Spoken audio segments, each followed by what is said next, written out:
नमस्कार साथियों, decode exam के इस मंच पर मैं अमित आप सभी का स्वागत करता हूं।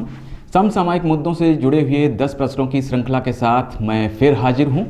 और चलिए शुरू करें इस प्रोग्राम को और देखें कि आज हमारे पास 10 प्रश्न जो समसामयिक मुद्दों से जुड़े हुए हैं वो कौन से हैं, और साथ ही जानेंगे उनका व्याख्यात्मक हल। तो चलें पहला क्वेश्चन देखते हैं। यहाँ पर हमारे पास क्या है, अभी हाल ही में दक्षिण एशियाई साहित्य में डीएससी पुरस्कार 2019 किसने जीता है। तो यहाँ पर ऑप्शन क्या है हमारे, उनको देख लेते हैं। तो यहाँ पर हमारे पास ऑप्शन हैं अमिताभ बगाची, सादिया अब्बास, राजकमल झा और इनमें से कोई नहीं। तो इस प्रश्न का जो सही उत्तर है वो है अमिताभ बगाची। इन्होंने डीएससी पुरस्कार 2019 को जीता है। क्यों इनको दिया गया, चलिए देखते हैं। तो अमिताभ बगाची ने दक्षिण एशिया साहित्य में डीएससी पुरस्कार 2019 जीता है। यह पुरस्कार उन्हें उपन्यास half the night is gone के लिए प्रदान किया गया है। इस उपन्यास में अगर देखें कि है क्या, तो इसमें है, इस उपन्यास में 3 पीढ़ियों की कहानी को ये उपन्यास बयां करती है, जिसमें किन चीज़ों के बारे में बात की गई है, मानव संबंधों को तलाशती और भारतीय परिप्रेक्ष्य में आस्था और संस्कृति को आपस में ये जो है डिस्क्राइब करती है कि क्या उनके बीच संबंध हैं, उस चीज़ को दर्शाती है। इस पुरस्कार की घोषणा नेपाल में IME नेपाल लिटरेचर फेस्टिवल में की गई। अमिताभ बगाची को यह पुरस्कार नेपाल के विदेश मंत्री प्रदीप गयावली द्वारा प्रदान किया गया। इस पुरस्कार की स्थापना की अगर बात करें तो यह हुई थी 2010 में। यह पुरस्कार दक्षिण एशियाई काल्पनिक लेखन में सर्वश्रेष्ठ कार्य के लिए दिया जाता है। यह पुरस्कार दक्षिण एशिया के किसी भी लेखक को दिया जा सकता है। इस पुरस्कार की स्थापना की अगर बात करें कि किसने की, तो सुरीना नरूला तथा मनहद नरूला ने 2010 में इसकी शुरुआत की थी।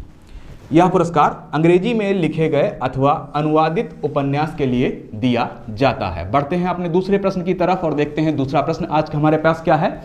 हाल ही में सुर्खियों में रहा सुरुली जलप्रपात किस राज्य में स्थित है। हमारे पास ऑप्शन क्या है, हमारे पास ऑप्शन है केरल, तमिलनाडु, कर्नाटक और आंध्र प्रदेश। तो यह जलप्रपात जो है वो तमिलनाडु में स्थित है। बढ़ते हैं आगे और जानते हैं इसके बारे में कुछ बातें। सुरुली जलप्रपात तमिलनाडु के थेनी जिले में है। किस जिले में, तमिलनाडु के थेनी जिले में स्थित है।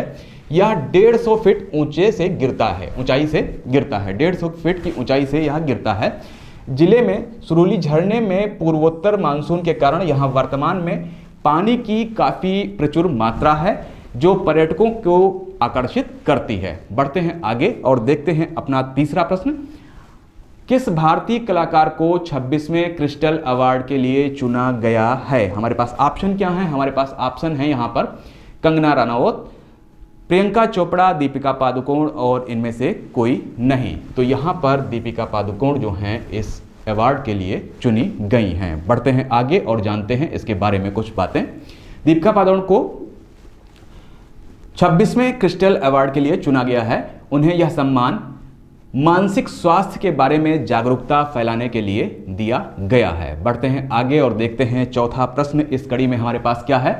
किस देश में सेवारत लगभग 850 भारतीय शांति सैनिकों को संयुक्त राष्ट्र पदक से सम्मानित किया गया। हमारे पास ऑप्शन क्या है, यहाँ पर ऑप्शन है हमारे पास नेपाल, दक्षिणी सूडान, रूस और चीन।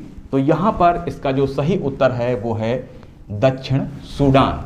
बढ़ते हैं आगे और जानते हैं इसके बारे में कुछ और। तो दक्षिण सूडान में सेवारत लगभग 850 भारतीय शांति सैनिकों को संयुक्त राष्ट्र पदक से सम्मानित किया गया है।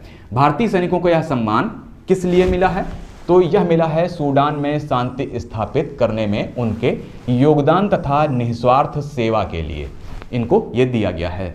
दक्षिण सूडान में संयुक्त राष्ट्र मिशन UNMISS यानी कि United Nations mission in south Sudan में 2342 भारतीय सैनिक तथा 25 पुलिसकर्मी कार्यरत हैं। कितने, 2342, 2342 भारतीय सैनिक तथा 25 पुलिसकर्मी जो हैं वहाँ कार्यरत हैं। दक्षिण सूडान में संयुक्त राष्ट्र मिशन की शुरुआत की अगर हम बात करें कब हुई थी, तो वह हुई थी जुलाई 2011 में। उस समय हुई थी जब दक्षिण सूडान ने सूडान से अलग होकर एक स्वतंत्र राष्ट्र की स्थापना की थी, स्वतंत्रता प्राप्त की थी।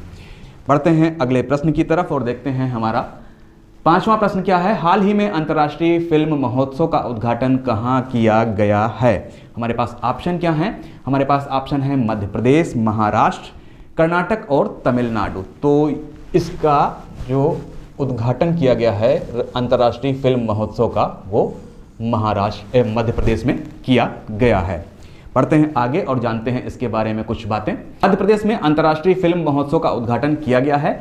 मुख्यमंत्री कमलनाथ ने खजुराहो के शिल्पकला गांव में 7 दिवसीय अंतर्राष्ट्रीय फिल्म समारोह का उद्घाटन किया है। बढ़ते हैं अगले प्रश्न पर और देखते हैं कि छठा प्रश्न हमारे पास क्या है। तो डीआरडीओ ने ओडिशा के चांदीपुर से किस सुपरसोनिक क्रूज मिसाइल के 2 संस्करणों का हाल ही में सफल परीक्षण किया? तो यहाँ पर ऑप्शन देखते हैं हमारे पास क्या क्या से हैं। तो यहाँ पर ऑप्शन है हमारे पास ए अग्नि, बी ब्रह्मोस, सी पृथ्वी और डी इनमें से कोई नहीं। तो यहाँ पर इसका जो सही उत्तर है वो है ब्रह्मोस। बढ़ते हैं आगे और इसके बारे में कुछ जानकारी लेते हैं।